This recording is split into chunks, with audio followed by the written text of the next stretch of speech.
দেশবাসী, শিশু, কিশোর কিশোরী, তরুণ তরুণী, ছাত্রছাত্রী, বয়স্ক, বৃদ্ধ, নারী পুরুষ সবাইকে আমার সালাম জানাচ্ছি। আসসালামু আলাইকুম। আজ 5ই অগস্ট, জুলাই গণ অভ্যুত্থান দিবস। বাংলাদেশের ইতিহাসের এক অবিস্মরণীয় দিন। 1 বছর আগে এই দিনে জুলাই গণ অভ্যুত্থান পূর্ণতা পায়। দীর্ঘদিনের ফ্যাসিবাদী শাসন থেকে মুক্ত হয় প্রিয় স্বদেশ। গত বছরের জুনে আদালতের একটি রায়ে সরকারি চাকরিতে কোটা পুনর্বহাল হলে দেশের তরুণ শিক্ষার্থী সমাজ বিক্ষুব্ধ হয়ে ওঠে। তাদের এই ক্ষোভ দাবানলে পরিণত হয় স্বৈরাচারের তুচ্ছ-তাচ্ছিল্যে, দমন পীড়নে, নির্বিচারে গুলিবর্ষণ, নির্মম হত্যাযজ্ঞের কারণে। স্বৈরাচারী শাসকের নির্দেশে পরিচালিত হত্যাযজ্ঞের সামনে নির্ভীক চিত্তে দাঁড়িয়েছিল এদেশের ছাত্র, শ্রমিক, জনতা। তাদের সম্মুখভাগে ছিলেন আমাদের অদম্য নারীরা। দেশকে স্বৈরাচার মুক্ত করতে অকাতরে জীবন উৎসর্গ করেছেন তারা। আজকের দিনে আমি জাতির সূর্য সন্তান জুলাই শহীদদের গভীর শ্রদ্ধার সঙ্গে স্মরণ করছি। জুলাইয়ে যারা আহত হয়েছেন, চিরতরে পঙ্গু হয়েছেন, দৃষ্টি হারিয়েছেন, জাতির পক্ষ থেকে আমি তাদের প্রতি শ্রদ্ধা ও কৃতজ্ঞতা জানাচ্ছি। প্রিয় দেশবাসী, গত 1 বছরে আমরা অনেক সংকট ও সম্ভাবনার মধ্য দিয়ে পার করেছি। অনেক ঘটনা, দুর্ঘটনা আমাদের গভীরভাবে বেদনাহত করেছে। সর্বশেষ মাইলস্টোন কলেজে বিমান বিধ্বস্ত হয়ে ঝরে গেছে আমাদের কোমলমতি শিশুসহ বেশ কিছু মানুষের প্রাণ। আগুনে পুড়ে আহত হয়েছেন অনেকেই। এই ঘটনা আমাদের সবাইকে শোকস্তব্ধ করে দিয়েছে। এই দুর্ঘটনায় নিহতদের আত্মার শান্তি কামনা করছি। যারা এখনো হাসপাতালে চিকিৎসাধীন তাদের দ্রুত আরোগ্য কামনা করছি।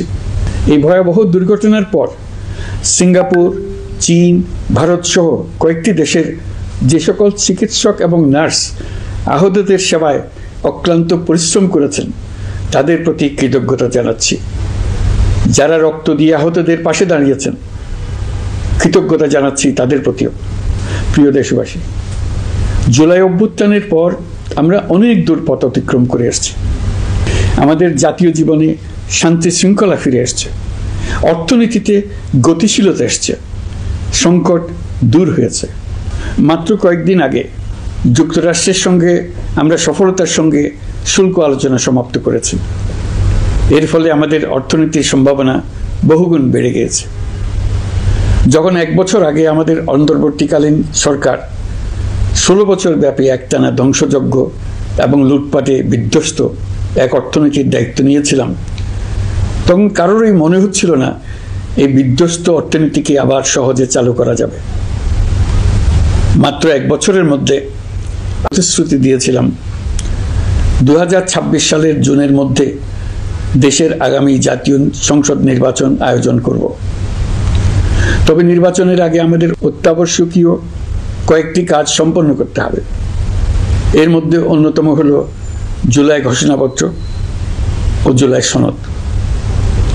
আজ জুলাই গণ অভ্যুত্থান দিবসে সকল রাজনৈতিক দলকে সঙ্গে নিয়ে আমরা জাতির কাছে জুলাই ঘোষণাপত্র উপস্থাপন করেছি। এই ঘোষণাপত্রে মহান মুক্তিযুদ্ধ সহ বাংলাদেশের মানুষের অতীতের বিভিন্ন ঐতিহাসিক ও গণতান্ত্রিক সংগ্রাম থেকে শুরু করে জুলাই অভ্যুত্থানের প্রেক্ষাপট বর্ণনা করা হয়েছে। আমাদের 3টি দায়িত্ব ছিল: সংস্কার, বিচার ও নির্বাচন। জুলাই অভ্যুত্থানের ছাত্র, শ্রমিক, জনতা দেয়ালে দেয়ালে যে প্রত্যাশার কথা লিখে রেখেছিল তার অন্যতম ফোকাস ছিল রাষ্ট্র ব্যবস্থার গণতান্ত্রিক সংস্কার। সেই লক্ষ্যে আমরা বেশ কয়েকটি সংস্কার কমিশন গঠন করেছিলাম। তাদের মধ্যে প্রধান প্রধান সংস্কার কমিশনগুলো যে সুপারিশ পেশ করেছে সেগুলোর মধ্যে স্বল্প সময়ের মধ্যে আশু বাস্তবায়নযোগ্য বহু সংস্কার আমরা ইতিমধ্যে সম্পন্ন করেছি। এই সংস্কারগুলোর মাধ্যমে অর্থনৈতিক খাত, বিচার ব্যবস্থা ও জনপ্রশাসনে গতিশীলতা আসবে, স্বচ্ছতা ও জবাবদিহিতা বহুলাংশে বৃদ্ধি পাবে, দুর্নীতি, অনিয়ম ও হয়রানি হ্রাস পাবে।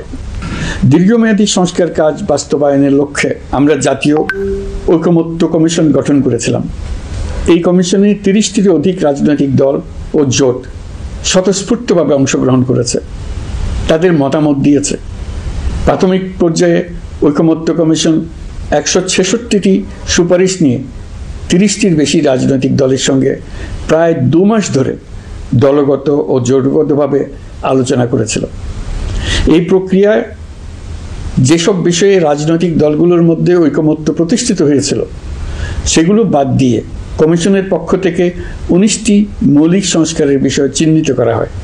দ্বিতীয় পর্যায়ে 23 দিন ধরে আলোচনা শেষে 19টি বিষয়ের বেশিরভাগ ক্ষেত্রেই ঐকমত্য প্রতিষ্ঠা করা সম্ভব হয়েছে, যদিও কয়েকটি ক্ষেত্রে কিছু কিছু রাজনৈতিক দলের নোট অফ ডিসেন্ট রয়েছে। সংস্কারের ক্ষেত্রে আমরা আমাদের লক্ষ্যে পৌঁছাতে পেরেছি। ঐকমত্য কমিশনের পরিচালনায় দেশের সকল রাজনৈতিক দল মিলে দীর্ঘদিন ধরে প্রতিনিয়ত আলাপ আলোচনার ভিত্তিতে জুলাই সনদ চূড়ান্ত হওয়ার পর্যায়ে এসছে। জুলাই সনদ একটি ঐতিহাসিক অর্জন। এটা শুধু আমাদের রাজনৈতিক ইতিহাসে নয়, বৃহত্তর পরিমণ্ডলের রাজনৈতিক ইতিহাসও স্মরণীয় হয়ে থাকবে। দলিল তো স্মরণীয় হয়ে থাকবেই, এটা রচনার প্রক্রিয়াও স্মরণীয় হয়ে থাকবে। এই দলিল প্রণয়নের জন্য আমি সকল রাজনৈতিক দলের নেতৃবৃন্দকে এবং ঐকমত্য কমিশনের সদস্যবৃন্দকে, বিশেষ করে এই উদ্যোগের নেতৃত্ব দানকারী প্রফেসর আলী রিয়াজকে জাতির পক্ষ থেকে অশেষ কৃতজ্ঞতা ও ধন্যবাদ জানাচ্ছি। রাজনৈতিক দলের প্রতিনিধিরা অত্যন্ত সৌহার্দ্যপূর্ণ পরিবেশে আলোচনায় অংশ নিয়েছেন। মতপার্থক্য থাকা সত্ত্বেও সকল রাজনৈতিক দলের মধ্যে ঐকমত্য তৈরির চেষ্টা ছিল। আমরা আশা করছি এই ঐকমত্যের ভিত্তিতে অচিরেই রাজনৈতিক দলগুলি জুলাই সনদে স্বাক্ষর করবে এবং এর বাস্তবায়নেও ঐকমত্যে পৌঁছাবে। জুলাই সনদ বাংলাদেশে সুষ্ঠুভাবে ক্ষমতা হস্তান্তর, জবাবদিহিমূলক রাষ্ট্রীয় প্রতিষ্ঠানগুলোর স্বাধীনতা ও সক্ষমতা, নাগরিক অধিকারের সত্যিকারের বাস্তবায়ন, রাষ্ট্রীয় সম্পদ ও সামর্থ্যের ব্যবস্থাপনা নিশ্চিত করবে। আমাদেরকে নিশ্চিত করতে হবে ভবিষ্যতের কোনো সরকারই যেন আর ফ্যাসিস্ট হয়ে উঠতে না পারে।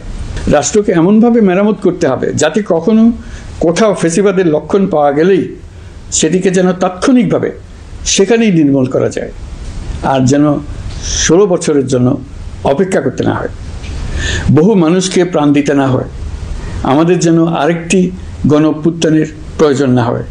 জুলাই আগস্টের মানবতা বিরোধী অপরাধ মামলায় বিচার কাজ দৃঢ়ভাবে এগিয়ে চলেছে।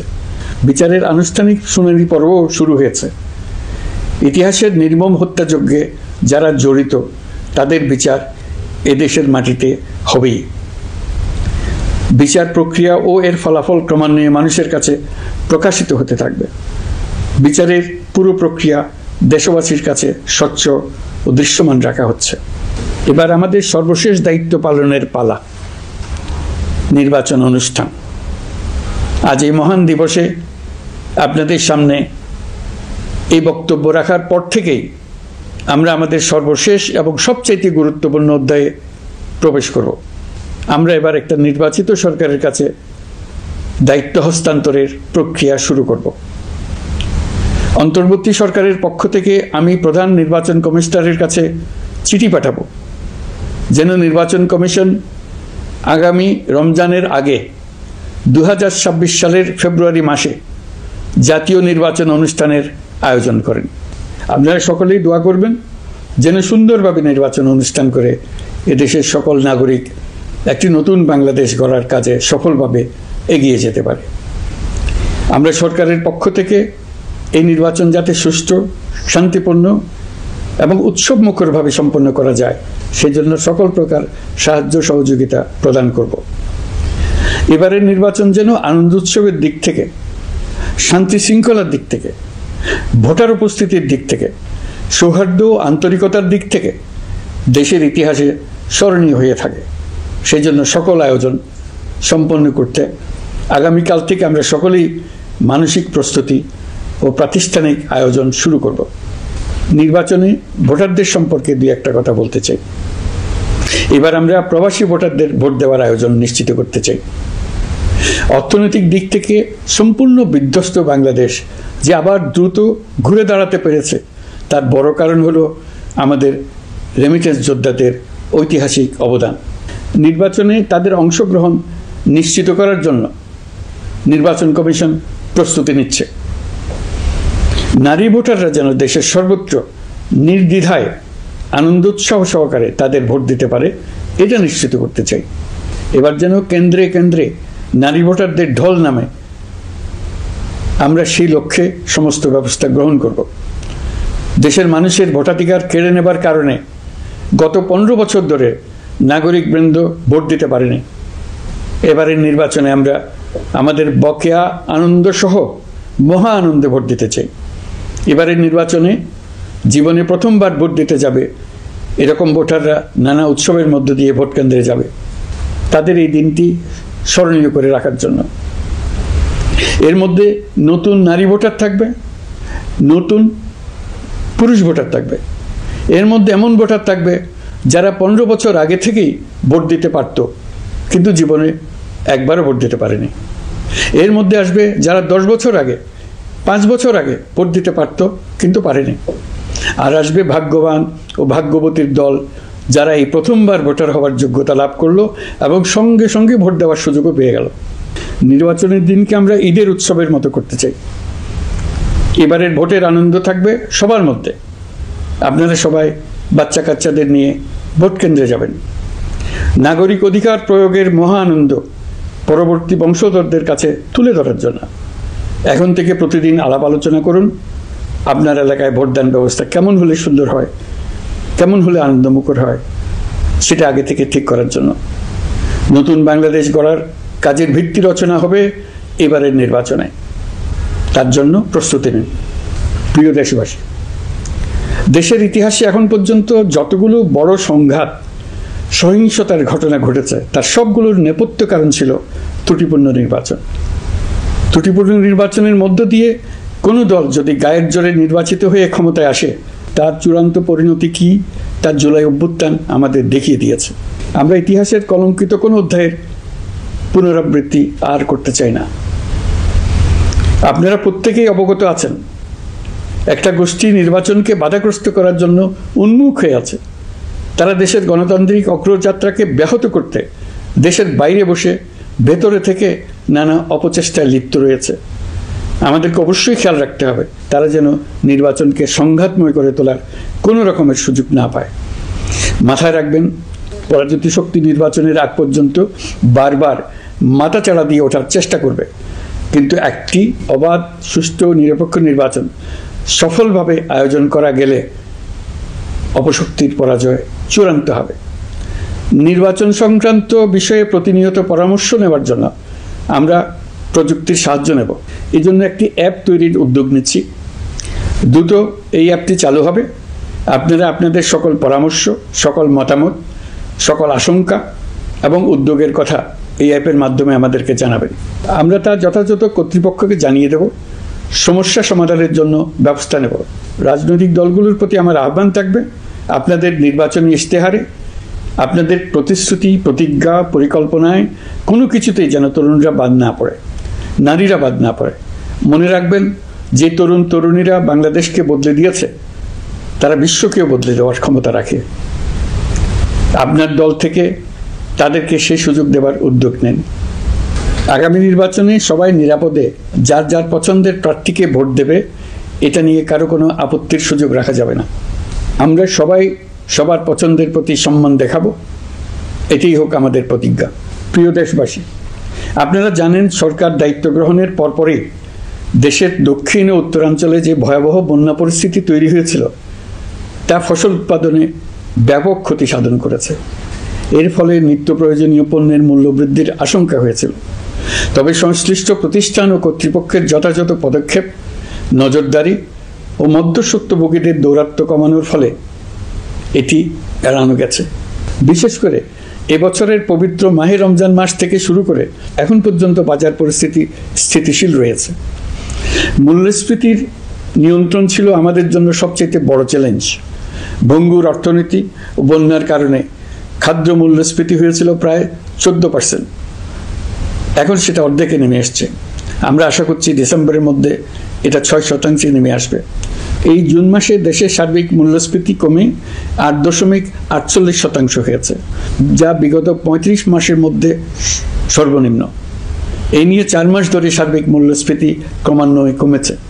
বর্তমান অন্তর্বর্তীকালীন সরকারের প্রতি প্রবাসীদের অসীম আস্থার ফলে মুদ্রাবাজারেও স্থিতিশীলতা ফিরে এসছে। গত অর্থ বছরে ব্যাংকিং চ্যানেলে রেকর্ড $3033 কোটি প্রবাসী আয় দেশে এসছে। রপ্তানি আয়ে প্রায় 9% প্রবৃদ্ধি হয়েছে। এর ফলে টাকা শক্তিশালী হয়েছে। অনেক বছর পর ডলারের বিপরীতে টাকার মান বাড়ছে।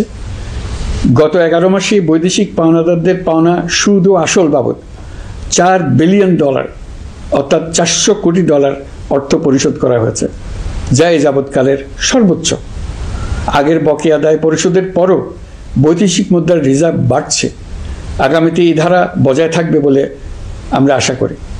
বিদেশি বিনিয়োগ বৃদ্ধিতে বিভিন্ন উদ্যোগ নেওয়ার ফলে এই বছরের প্রথম 3 মাসে বিদেশি বিনিয়োগ এসছে $10,500 কোটি। গত বছরের একই সময়ের তুলনায় এটা দ্বিগুণেরও বেশি।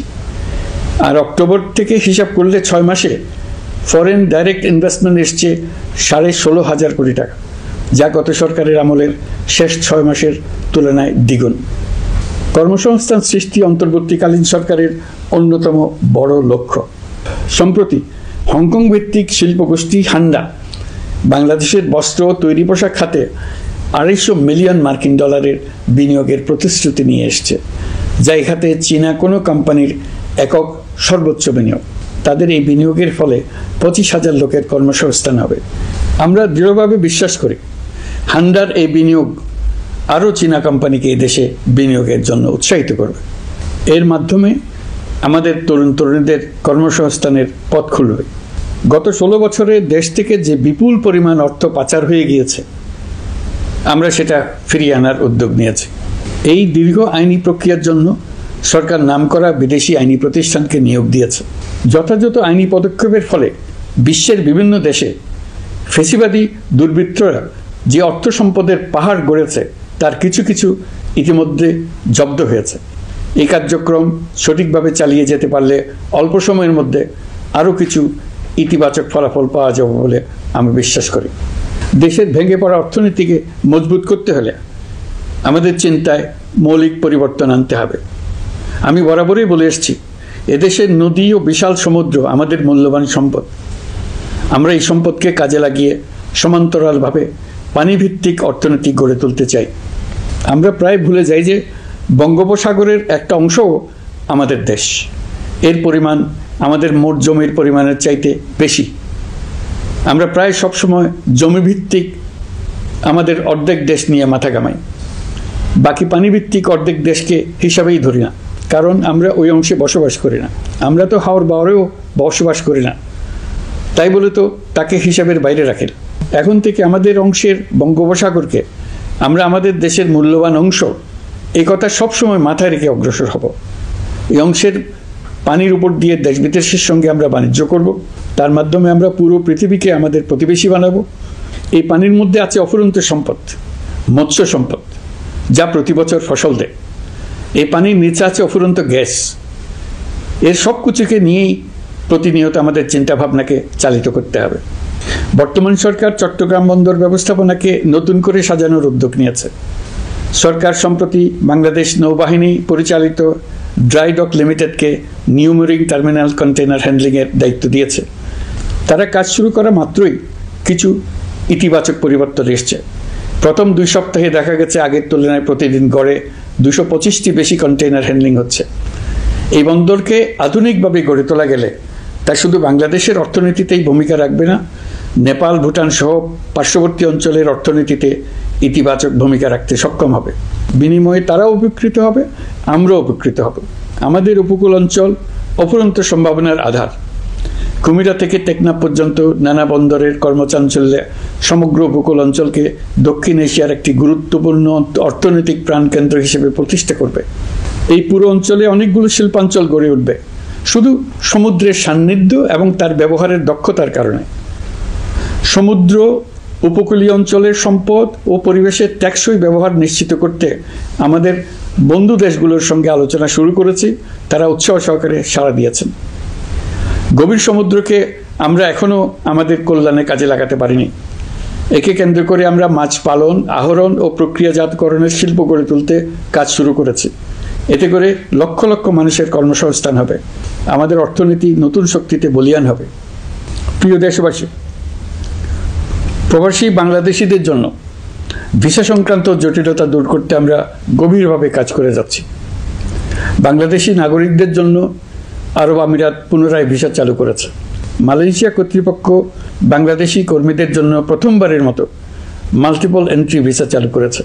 অন্যান্য দেশের সঙ্গেও ভিসা জটিলতা কিভাবে কমিয়ে আনা যায় এ নিয়ে আমরা কাজ করে যাচ্ছি। আগামী 5 বছরে জাপানে অন্তত 1 লক্ষ বাংলাদেশি তরুণদের পাঠানোর প্রস্তুতি শুরু করেছি। তরুণদের সেখানে পাঠানোর জন্য বিশেষ প্রশিক্ষণ, অন্যান্য ব্যবস্থাও আমরা নিতে শুরু করেছি। এর পাশাপাশি আমরা ইতালি, দক্ষিণ কোরিয়া, সার্বিয়া সহ বিভিন্ন দেশে দক্ষ কর্মীদের পাঠানোর উদ্যোগ নিয়েছি।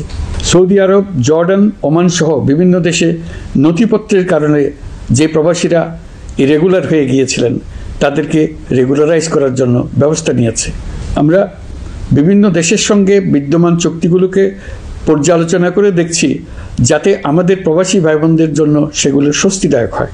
দেশে এবং দেশের বাইরে বাংলাদেশের নাগরিকরা যে যেখানে অবস্থান করছে তারা যাতে সব ধরনের নাগরিক সুবিধা পান, আমরা সেই বিষয়ে উদ্যোগ নিয়েছি। চলতি বছর আমাদের নানা উদ্যোগের ফলে প্রায় 87,000 বাংলাদেশি সুষ্ঠুভাবে হজ পালন করতে পেরেছেন। হজের ব্যয়ও অন্যান্য বছরের তুলনায় আমরা কমিয়ে আনতে পেরেছি। হাজিরা যাতে নির্বিঘ্নে হজ সম্পন্ন করতে পারে সেজন্য লাব্বায়েক নামে অ্যাপ চালু করেছে, যার মাধ্যমে ঘরে বসেই হাজিদের আত্মীয় স্বজন, পরিবার পরিজন তাদের অবস্থান প্রতি মুহূর্তে জানতে পেরেছেন। এই বছর দক্ষিণ এশিয়ার অন্যান্য দেশগুলোতেও আমাদের হজ ব্যবস্থাপনা প্রশংসিত হয়েছে। আগামী বছরের হজ ব্যবস্থাপনা যেন আরও নির্বিঘ্নে সম্পন্ন করা যায় সেজন্য মন্ত্রণালয় এখন থেকেই প্রস্তুতি নিতে শুরু করেছে। প্রিয় দেশবাসী, জুলাই গণঅভ্যুত্থানে তরুণ শিক্ষার্থীদের পাশে ঢাল হয়ে দাঁড়িয়েছিলেন আমাদের বাবা মা ও শিক্ষকরা। আমাদের বাবা মায়েরা তাদের সন্তানকে বহু কষ্টে বড় করে বিশ্ববিদ্যালয়ে পাঠায়। লেখাপড়া শেষ করে অনেক ছাত্র অসুস্থ হয়ে বের হয়। এর কারণ আবাসিক হলের নোংরা পরিবেশ, খাবারের নিম্নমান, তার উপর দলীয় সন্ত্রাসীদের দমনপীড়ন। বিশ্ববিদ্যালয়ে পড়াশোনার পরিবর্তে প্রতিদিন শিক্ষার্থীদের জোর করে রাজনৈতিক দলের প্রোগ্রামে নিয়ে যাওয়া হতো। প্রশাসন ও শিক্ষকরা সবই জানতেন, অথচ কেউ এটি থামাতে পারেননি, চেষ্টাও করেননি। কারণ শিক্ষকদের একটি বড় অংশ প্রমোশনের জন্য, সুবিধার জন্য দলীয় রাজনীতিতে জড়িত ছিলেন, নিপীড়কের ভূমিকায় ছিলেন। প্রতিটি বিশ্ববিদ্যালয়ের আবাসিক হলগুলোতে দলীয় সন্ত্রাসীদের নিয়ন্ত্রণ আর অমানসিক নির্যাতন চলত। সেখানে গড়ে তোলা হয়েছিল টর্চার সেল। অন্তর্বর্তী সরকার প্রতিশ্রুতিবদ্ধ যে আমরা আর কখনো শিক্ষা প্রতিষ্ঠানগুলোকে এমন কোনো রাজনীতি দ্বারা কলুষিত হতে দেব না যা পড়াশোনার পরিবেশ নষ্ট করে, তরুণদের জীবন ধ্বংস করে। বাবা মায়েদের যেন সন্তানকে বিশ্ববিদ্যালয়ে পড়তে পাঠিয়ে আর কখনো শঙ্কায় থাকতে না হয়। বর্তমান সরকার দায়িত্ব গ্রহণের পরপরই শিক্ষা ব্যবস্থার উন্নতির জন্য ধারাবাহিকভাবে পরামর্শ কমিটির সঙ্গে বৈঠক করেছে, বিভিন্ন উদ্যোগ হাতে নিয়েছে। বিদ্যালয়গুলোতে শিক্ষার মান কিভাবে বাড়ানো যায় সে বিষয়ে বিভিন্ন উদ্যোগ নেওয়া হচ্ছে।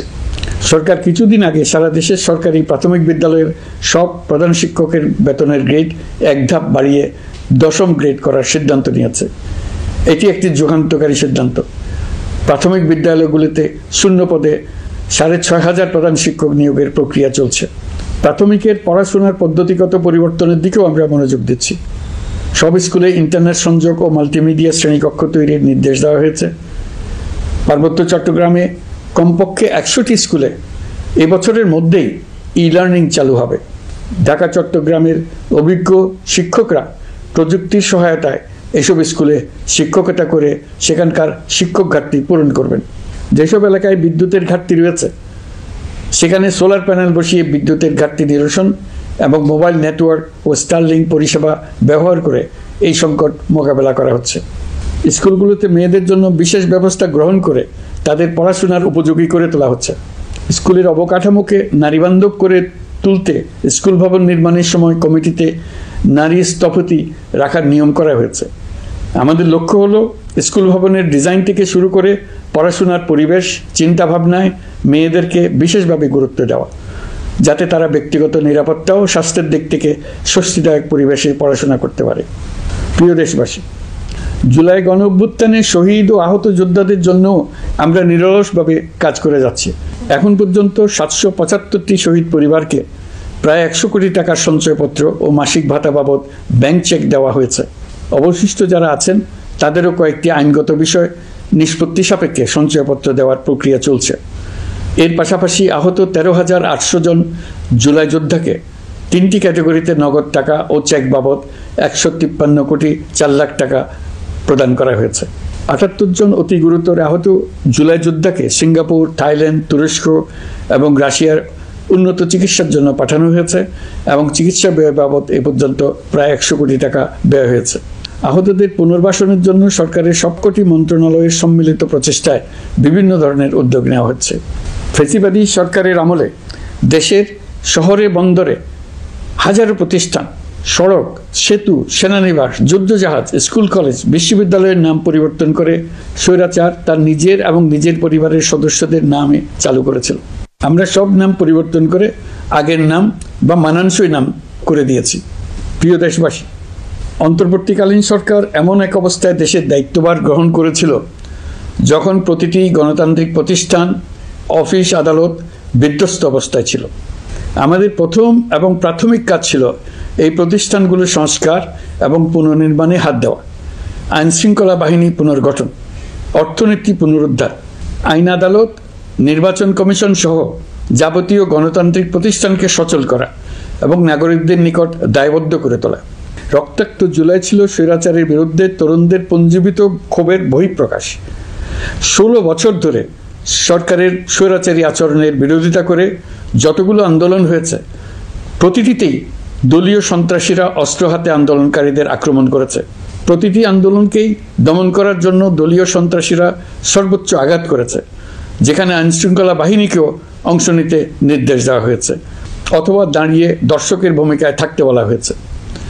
একটি স্বাধীন বিচার বিভাগের জন্য অন্তর্বর্তী সরকার সংস্কার কাজ হাতে নিয়েছে। বিচার বিভাগীয় সংস্কার কমিশনের প্রস্তাবনা অনুযায়ী সুপ্রিম কোর্ট বিচারক নিয়োগ সহ যে সকল কাজ এই সরকার স্বল্প সময়ের মধ্যে করে যেতে পারবে, সে সকল কাজের অধিকাংশ ইতিমধ্যে সম্পন্ন করা হয়ে গেছে, বাকি কাজ চলমান রয়েছে। স্বৈরাচার আমলে দলীয় বাহিনীতে পরিণত হওয়া ভঙ্গুর আইনশৃঙ্খলা বাহিনীকে নতুন করে গড়ে তোলার জন্য আমরা সর্বোচ্চ ব্যবস্থা নিয়েছি। আইনশৃঙ্খলা বাহিনী দ্বারা কোনো মানবাধিকার লঙ্ঘন যাতে না ঘটে, সেই জন্য পুলিশ সদর দপ্তরে একটি সেল কার্যকর করা হয়েছে, যেখানে মানবাধিকার সহ পুলিশ সদস্যদের মাধ্যমে সংগঠিত যে কোনো অপরাধের বিষয়ে অভিযোগ করা যায়। এই সমস্ত সেল অন্যান্য আইন প্রয়োগকারী সংস্থার প্রধান কার্যালয়ও স্থাপন করা হচ্ছে। আসামিদের জিজ্ঞাসাবাদ হবে স্বচ্ছ কাচের ঘরে। হাজতখানায় বন্দীদের মানবিক সেবা নিশ্চিত করা হবে। অভিযান পরিচালনার সময় পুলিশ যেন জিপিএস ট্র্যাকিং সিস্টেম ডিভাইস সহ বডি ক্যামেরা পরিধান করেন তা নিশ্চিত করা হবে। পুলিশ যেন আর কখনোই কোনো আন্দোলন দমনে প্রাণঘাতী অস্ত্র ব্যবহার করতে না পারে, সেই ব্যবস্থা নেওয়া হয়েছে। বেআইনি সমাবেশে বল প্রয়োগের ক্ষেত্রে জাতিসংঘের স্বীকৃত 5টি ধাপ অনুযায়ী পুলিশ সদস্যদের প্রশিক্ষণ দেওয়া হচ্ছে। সব মিলিয়ে স্বরাষ্ট্র মন্ত্রণালয়ের পুলিশ সংস্কার কমিশনের প্রস্তাব অনুযায়ী 16টি সংস্কার কাজ সম্পন্ন হয়েছে। আরও 43টি সংস্কার কাজ সমাপ্ত হওয়ার পথে। দেওয়ানি আইন, নারী ও শিশু নির্যাতন দমন আইন সহ বিভিন্ন আইনগত সংস্কার সম্পন্ন হয়েছে। সম্প্রতি সরকার ফৌজদারি কার্যবিধি সংশোধন অধ্যাদেশ 2025 অনুমোদন করেছে। এর ফলে এখন থেকে কোনো ব্যক্তিকে আটকের পর 12 ঘন্টার মধ্যে যত দ্রুত সম্ভব পরিবারকে জানাতে হবে। আটককৃত ব্যক্তিকে আইনজীবীর সঙ্গে সাক্ষাতের সুযোগ দিতে হবে। গ্রেপ্তারকৃত ব্যক্তি রিমান্ডের পর অসুস্থ বা আহত হলে তাকে ডাক্তার কর্তৃক পরীক্ষা করতে হবে এবং আঘাতের কারণ নিশ্চিত হতে হবে। তার প্রয়োজনীয় চিকিৎসা দিতে হবে। এক্ষেত্রে পুলিশের দায় থাকলে আইনি ব্যবস্থা নেওয়ার বিধান যুক্ত করা হয়েছে। এই আইনের ফলে গ্রেফতার ও আটক নিয়ে মানুষের হয়রানি অনেক কমে আসবে, পুলিশের জবাবদিহিতা বাড়বে এবং বিচারের কাজ দ্রুততর হবে। পুলিশ সংস্কার কমিশনের সুপারিশ ছিল কোনো ব্যক্তি থানায় জিডি করতে গেলে অবশ্যই তা গ্রহণ করতে হবে। জিডি গ্রহণ করা ছাড়া থানা থেকে কোনো ব্যক্তিকে ফিরিয়ে দেওয়া যাবে না। এই সুপারিশের ভিত্তিতে সরকার সিদ্ধান্ত নিয়েছে দেশের সব থানায় অনলাইনে জিডি করা যাবে। এখন থানায় জিডি না নেওয়ার আর কোনো অভিযোগ থাকবে না। গণতান্ত্রিক চর্চার অন্যতম প্রধান শর্ত গণমাধ্যমের স্বাধীনতা। অতীত ইতিহাসের দিকে তাকালে দেখা যায় মুক্ত সাংবাদিকতার ক্ষেত্রে প্রথম এবং সবচেয়ে বড় বাধা হিসেবে কাজ করেছে সরকার। অন্তর্বর্তী সরকার এইসব বাধা অপসারণে বিভিন্ন উদ্যোগ নিয়েছে। আমরা সমালোচনাকে উন্মুক্ত করে দিয়েছি। যে কেউ চাইলেই যে কোনো মাধ্যমে, সেটা মূলধারার গণমাধ্যম হোক কিংবা সামাজিক যোগাযোগ মাধ্যমেই হোক, সরকারের সমালোচনা করতে পারছেন। এমনকি রাষ্ট্রীয় গণমাধ্যমেও সরকারের সমালোচনা করা যাচ্ছে। নিকট অতীতে যা ছিল অকল্পনীয়। সাংবাদিকদের জবাবদিহিতা নিশ্চিত করার জন্য সরকার ইতিমধ্যে প্রেস কাউন্সিল পুনর্গঠন করেছে। আপনারা জানেন, সামাজিক যোগাযোগ মাধ্যমে প্রতিদিন বিপুল পরিমাণ গুজব ও অপতথ্য ছড়িয়ে পড়ছে। দেশকে অস্থিতিশীল করতে হাতিয়ারে পরিণত হয়েছে গুজব। অপতথ্য মোকাবেলা করার জন্য সাংবাদিকদের সক্ষমতা বাড়াতে বিভিন্ন ধরনের প্রশিক্ষণের ব্যবস্থা নেওয়া হচ্ছে। স্বৈরাচারী সরকার আমলে সাংবাদিকতার ক্ষেত্রে বড় বাধা ছিল ডিজিটাল নিরাপত্তা আইন, যা পরে সাইবার নিরাপত্তা আইন রূপে আবির্ভূত হয়েছিল। আমরা এই আইনটি বাতিল করেছি। এই আইনের অধীনে সাংবাদিকদের বিরুদ্ধে করা সব মামলা বাতিল করা হয়েছে। সংবাদ মাধ্যমের স্বাধীনতা নিশ্চিতকরণে এটি একটি বড় অগ্রগতি। নতুন যে আইন প্রণীত হয়েছে তাতে আগের আইনের নিবর্তনমূলক 9টি ধারা বাদ দেওয়া হয়েছে। আগের আইনের আওতায় করা 95% মামলায় এসব ধারায়।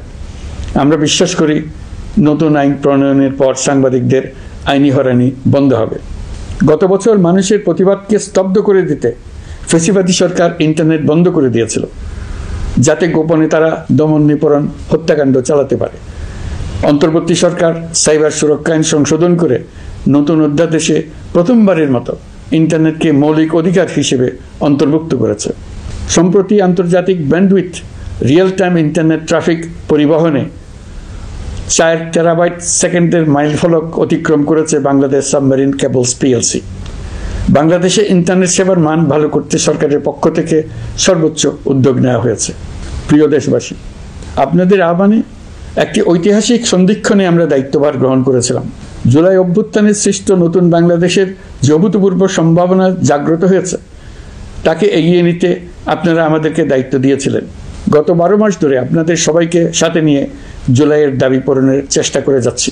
আসুন আজ জুলাই গণ অভ্যুত্থান দিবসে প্রতিজ্ঞাবদ্ধ হই এই জাতিকে আমরা আর কখনো বিভক্ত হতে দেব না।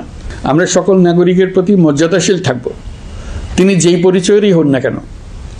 আমরা দৈনন্দিন জীবনে নানা ঘাত প্রতিঘাতে সাময়িকভাবে যদি পথভ্রষ্ট হয়েও পড়ি, প্রতি বছর জুলাই আমাদেরকে নতুন করে ঐক্যবদ্ধ হতে শক্তি যোগাবে।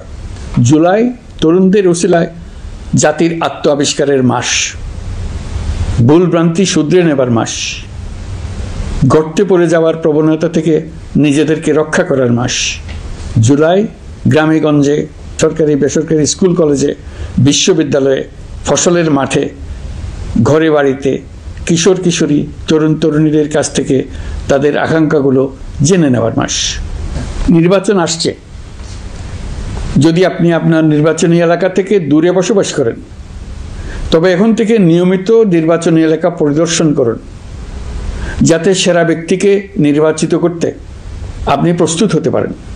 যাদের তাজা রক্তের বিনিময়ে আমরা আমাদের এই অতি মূল্যবান অধিকার ফিরে পেলাম, ভোটটা দেওয়ার আগ মুহূর্তে যেন তাদের চেহারা আমাদের চোখে ভেসে ওঠে। ফেব্রুয়ারি বেশি দূরে নয়। নির্বাচন নিয়ে প্রস্তুতি নিতে নিতেই ভোটের দিন এসে পড়বে। বহু বছর আমরা কেউ ভোট দিতে পারিনি। এবার আমরা সবাই ভোট দেব, কেউ বাদ যাবে না। সবাই যেন বলতে পারি, নতুন বাংলাদেশ গড়ার পথে দেশকে রওনা করার জন্য আমি আমার ভোটটা দিয়েছিলাম। আমার ভোটে দেশটা সে পথে রওনা হতে পেরেছিল। জুলাই গণ অভ্যুত্থান দিবসে সকল নাগরিকের কাছে আমার আহ্বান, আসুন নতুন বাংলাদেশ গড়ার প্রথম বড় পরীক্ষায় সফলভাবে উত্তীর্ণ হই। মহান আল্লাহ আমাদের সহায় হন। আল্লাহ হাফেজ।